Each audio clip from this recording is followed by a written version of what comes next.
Hello, my crafty friends. Um, when I made my Walk the World journal cover and decorated it, I showed some rather large, probably most of them about this size or a little bigger.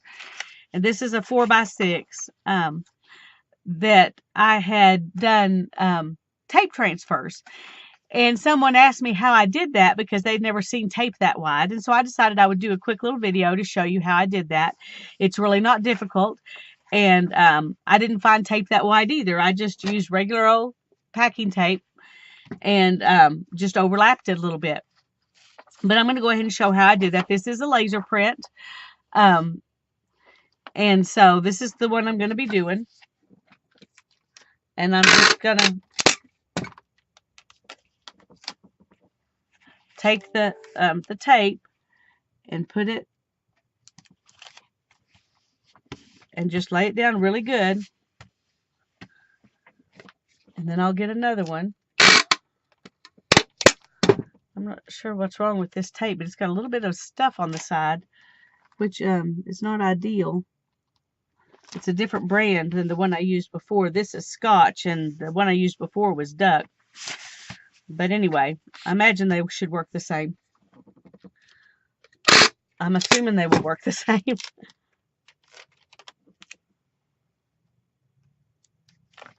Uh-oh. I messed that up. This right here didn't get taped, so I'm just going to grab another little piece and put it on here. Okay. Now that I've got the whole thing covered in tape with just a little bit, less than 1/4 of an inch, maybe more than 1/8 of an inch, and then I'm just going to burnish it down. Somewhere I've got a bone folder, but this works too. Not everybody has a bone folder, but almost everybody has some scissors. So. And you can just use your finger if you don't have scissors handy. Okay, and I just burnished it down real good. And you can see if I turn it just right, you can see where the tape overlaps. But you got to catch the light just right for that to really show up very much.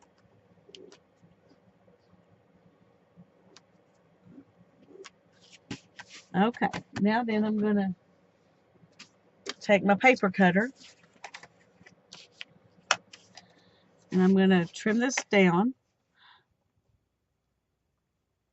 so that what I've got is just the image itself and not a bunch of extra paper.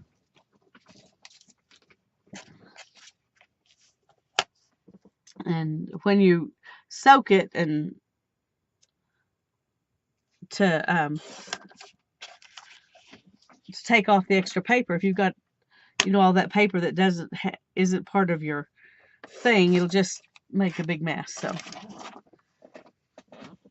okay, now here it is. Now I have one in here that I put in right before I started this video, so it's been in there maybe 2 minutes, 3 minutes, something like that. Doesn't have to be in there a whole long time. I am going to get a piece of no, here's one.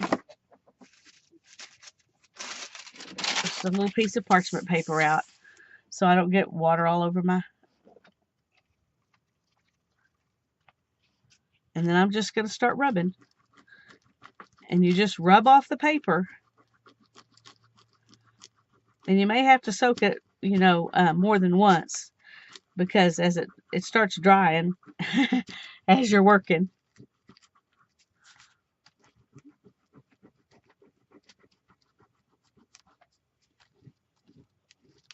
We'll just get the majority of it off, and then we'll soak it a minute more, and we'll come back and get the rest. But it doesn't take. This is just regular copy paper. It's nothing special. I guess the most special thing that I'm using is the laser printer. That's the thing that will make the difference, I think. I haven't tried this method like from a magazine page or something, but I've seen other people do it, and so I think it should work fine.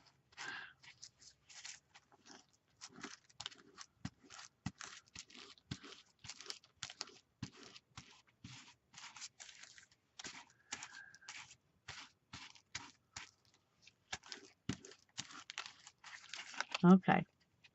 See, we got a lot of it off. But I'm going to go ahead and put it back in the water for a minute. And I'm going to get rid of this, all these paper wads here. While we let that soak a minute.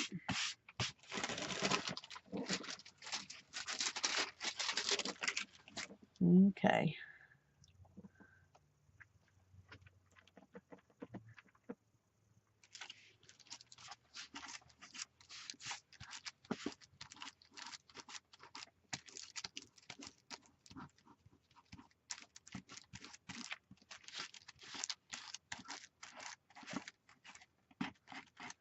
Now, if you're going to put this back down on white paper, then,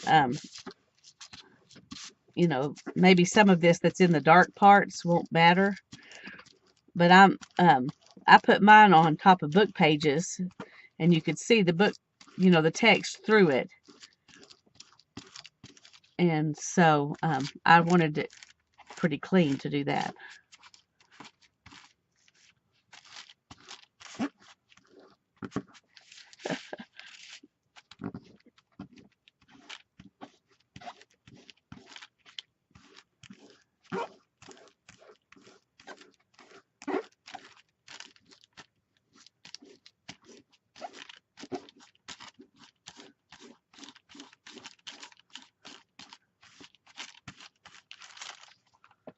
I'm just going to rinse it off here. See.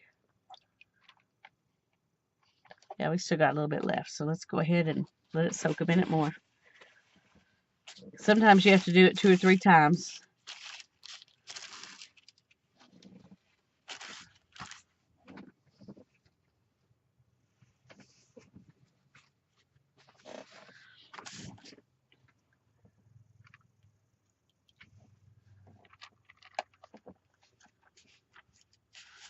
Now most of it's off, but you can still see a little bit of white.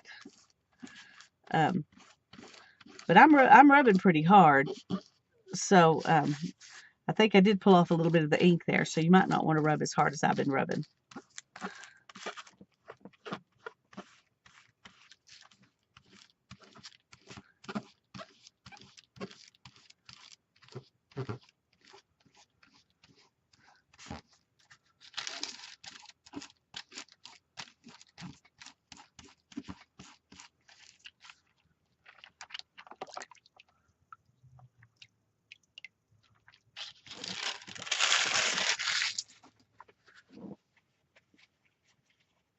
Okay, let's rinse this good. And I still see a place right there where I didn't get the paper off very good. Yeah, let's rub it with paper. That's really helpful. Sorry about that.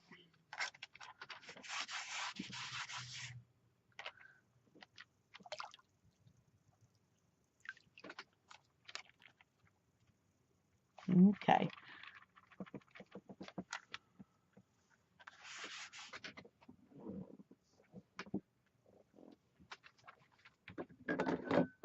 Oops, knock stuff over. Okay, let's put that back on that so we can dry it off a little bit.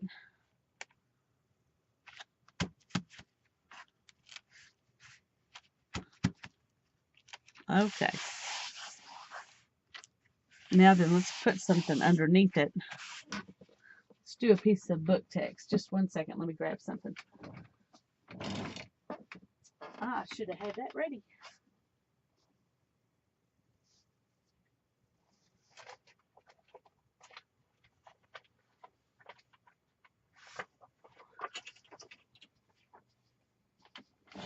Okay.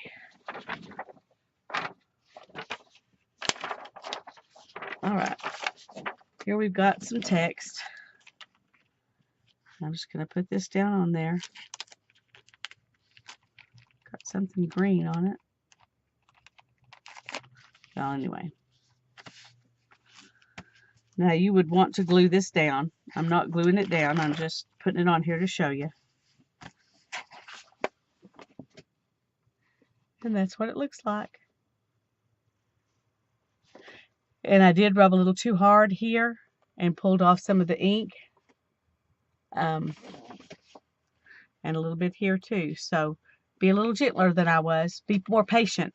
I was trying to make a quick video, and so I was impatient. But be a little more patient than I was, and you'll have a good. Now, if I take it off of this and put it right here,